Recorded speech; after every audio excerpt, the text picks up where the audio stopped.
With that, I yield. Thank you very much, Doctor. Ms. Jacobs. Thank you, Mr. Chairman. Thanks to both of you for being here to testify on this important topic. As we all here know, the Hague Convention is an important tool to protect the lives of children both globally and domestically. And I know one of my constituents, Astrid Johnson, is watching this hearing today. 3 years ago, the father of her children fled to Dubai and seized all communications with her.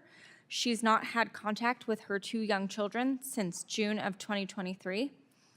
And currently, she's unaware of their address and whereabouts, and they've moved several times. I know that you are working diligently on this case. We've had many conversations on this, but I want to talk about some of the constraints that stand in your way. In particular, the fact that there are some countries like the UAE who haven't signed on to the Hague Convention and are less cooperative. So I was wondering, how do you approach international child abduction cases when it comes to these less helpful countries and countries that aren't party to the Hague Convention, and how should we in Congress be thinking about that piece of this puzzle? Thank you very much for that.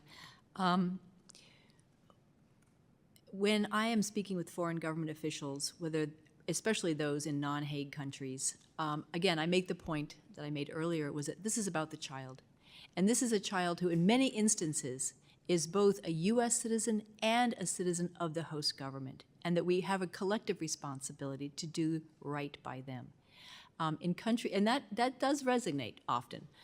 In countries that are not signatory to the Hague Convention, we seek to have regular meetings, regular discussions about individual cases and the overarching issues that are creating challenges for left-behind parents in trying to gain the return of their child or even just access to their child. And that is what we seek. Again, as I mentioned, we have an MOU with Saudi Arabia that lays out a specific time frame for meetings and issues that we will discuss. I think that's a model that we are trying to pursue with other countries as well. Because it means that we open up a dialogue, we understand each other's, we understand where the challenges are, we can be very frank in where we see the challenges, and we can look collectively at ways to try to address them. Thank you. And you know, we know there are a number of these countries that show a pattern of non-compliance. The 2024 annual report on international child abduction reports a number of them. The UAE is on that list. Unfortunately, while you have been successful in some of these cases, they do often take a very long time, sometimes several years, such as Ms. Johnson's case. So how would how should parents of internationally abducted children in these kinds of countries that are on this list engage with the State Department and relevant governments and raise awareness for their children? Like, what advice do you have? That's an excellent question, and I hope that some of our parents who are here can answer that as well in the next panel. You know, I've seen some parents conduct really successful awareness campaigns that not just got the attention of the host government in a constructive way, but also elicited both sympathy and support from civil society in that country, many of whom may have been facing some of the same challenges themselves, depending on local laws.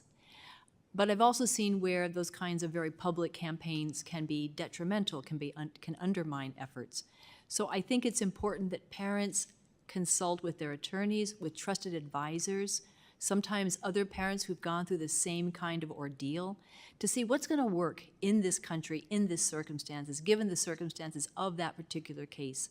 But I have seen parents run very effective strategies to raise awareness about the pain that they have experienced, about the trauma to their children, and have gotten governments to pay attention, including our own.